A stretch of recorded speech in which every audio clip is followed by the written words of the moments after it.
An air passenger complaints skyrocket in Canada. The NDP Transport Critic will table a private member's bill today to protect travelers whose flights are delayed or canceled. CP24's Steve Ryan is at Pearson Airport today with more on the story and something I'm sure many travelers are really interested in hearing. Yeah, they're sure. It doesn't take much to bring your mind back to those stories we covered this past summer and over the holiday season where there were long delays, there was cancellations, there was baggage lost.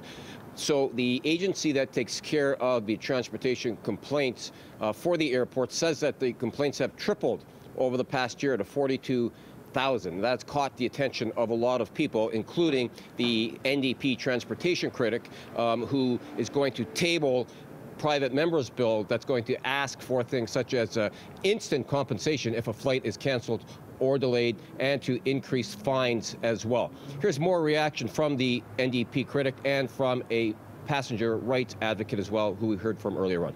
Let's listen. We need a system that requires airlines to proactively compensate passengers when there are disruptions and cancellations of their flights.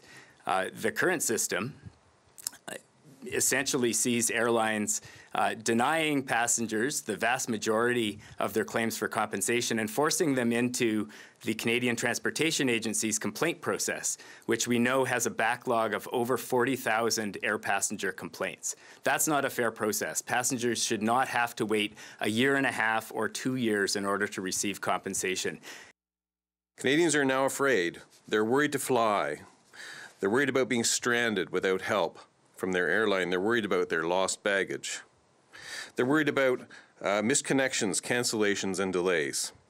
And they're justly worried that if they complain, if they try to get their money back, that they will be stonewalled first by their airline and then betrayed by delay, confusion, dealing with the Canadian Transportation Agency and Canada's airline passenger protection regulations.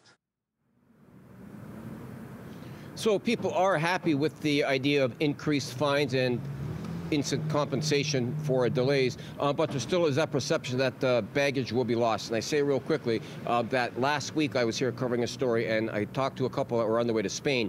They had their carry-on luggage only for 3 weeks in Spain, and they said they were doing that because they were afraid that they were going to lose their luggage if they took anything more than what they carried on the plane with them. So there's still that perception out there, still some work to be done. I'll send it back to you. Absolutely, Steve. Thank you so much.